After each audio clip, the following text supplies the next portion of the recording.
दोस्तों जय हिंद। आप सभी को हमारे YouTube चैनल में एक बार फिर से स्वागत है। इस वीडियो में हम बात करेंगे स्वतंत्रता के अधिकार के बारे में, जो अनुच्छेद 19 है। अभी हम देख पा रहे हैं मौलिक अधिकार जो पहले वीडियो में हमने बात किया कि इसमें मौलिक अधिकार में हमें 6 प्रकार के अधिकार दिया गया है और मूल रूप से जो मूल संविधान में था वो 7 प्रकार के अधिकार था। उसके बारे में भी इस वीडियो में हम बात करेंगे। आज हम बात करेंगे अनुच्छेद 19 के बारे में, यानी कि स्वतंत्रता के अधिकार। दूसरा है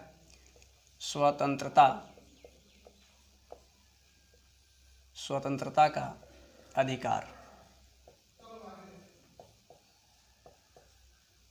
जो अनुच्छेद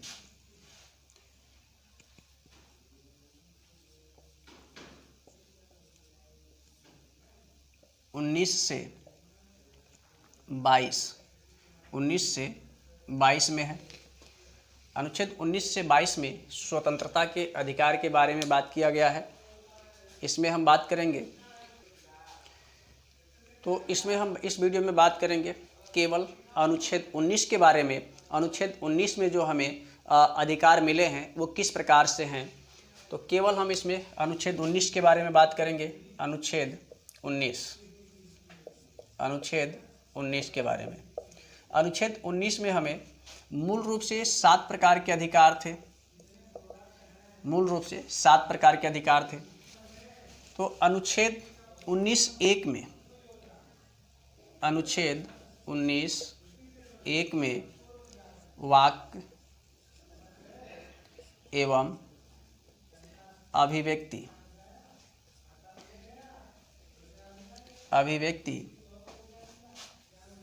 की स्वतंत्रता है।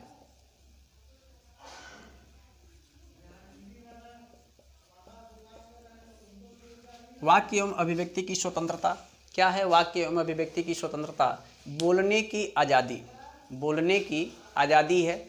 इसमें इसी से हम अपनी बातों को कहीं भी रख सकते हैं, शांतिपूर्वक हम रख सकते हैं इसको वाक्य अभिव्यक्ति में, यानी कि इसको हम भाषण या किसी भी प्रकार से हम बातें कर सकते हैं। इसमें वाक्य अभिव्यक्ति में हम वह अपने जो हमारे अंदर कोई भी बातें हैं उसको हम स्पष्ट कह सकते हैं।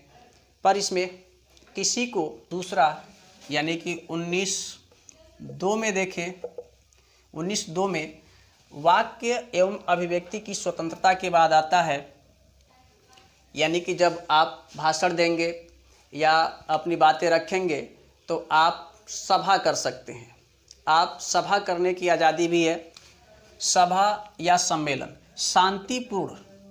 शांतिपूर्ण निरायुद्ध सभा या सम्मेलन करने की आज़ादी है। 19(2) में सभा या सम्मेलन करने की जो आज़ादी है या स्वतंत्रता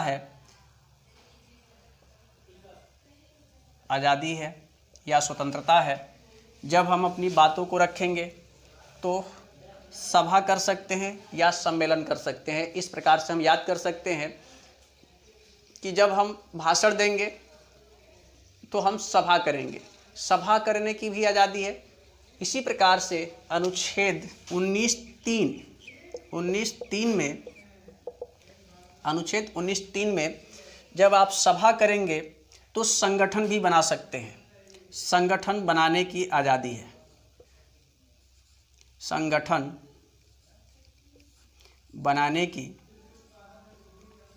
बनाने की आज़ादी, जैसे वाक्य एवं अभिव्यक्ति, सभा करने की आज़ादी, संगठन बनाने की आज़ादी। हम संगठन भी बना सकते हैं, परंतु इसमें सेना संगठन नहीं बना सकती है। कोई इसमें संगठन या सहकारी संगठन भी बनाया जा सकता है।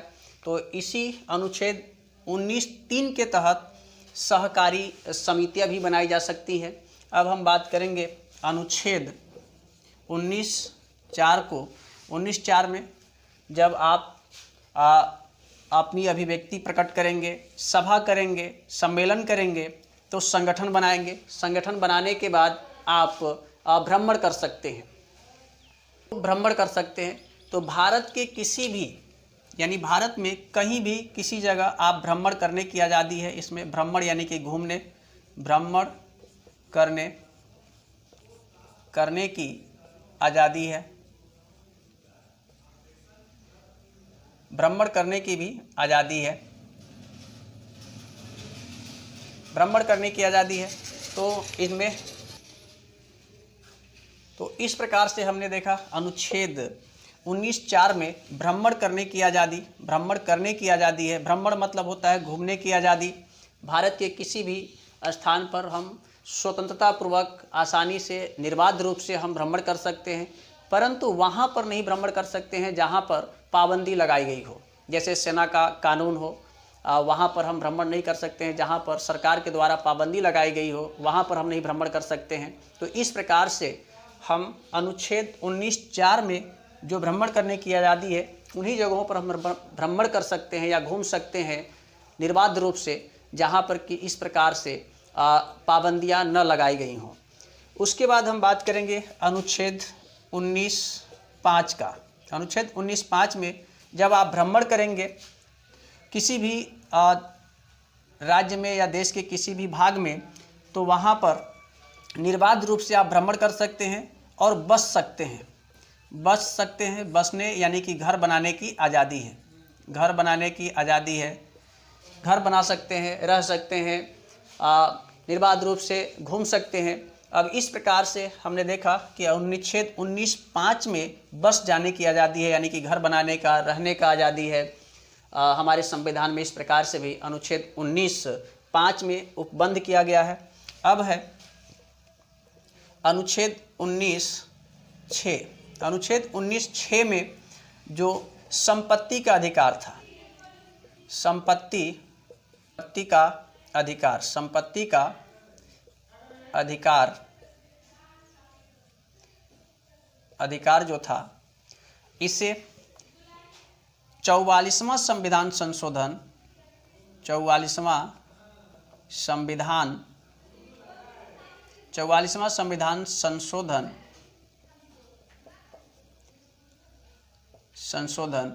1978 में इसे जो हमारे मौलिक अधिकार है यहाँ से हटा दिया गया। संपत्ति के अधिकार को 44वां संविधान संशोधन 1978 के द्वारा इसे समाप्त कर दिया गया। इस प्रकार से हमें याद रखना होगा कि जो 6ठे नंबर का संपत्ति का अधिकार था, वो 44वां संविधान संशोधन से हटा करके इसे कानूनी अधिकार दिया गया या विधिक अधिकार दिया गया। विधि का अधिकार या फिर इसे कानूनी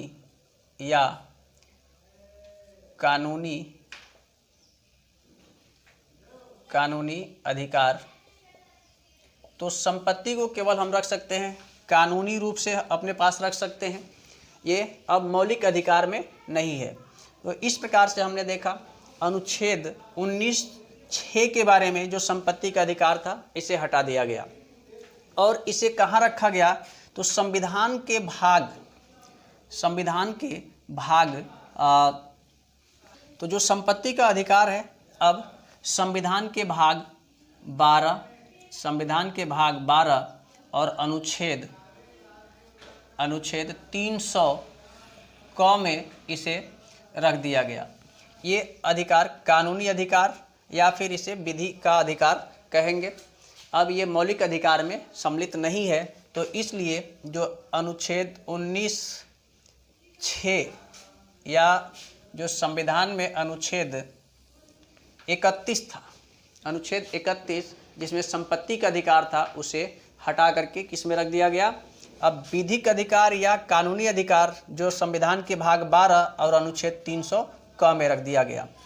बात करेंगे अनुच्छेद 19(7) की, जिसमें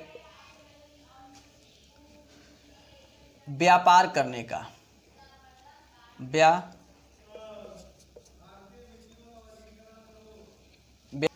तो अनुच्छेद 19(7) में जो है व्यापार करने का या फिर कोई व्यापार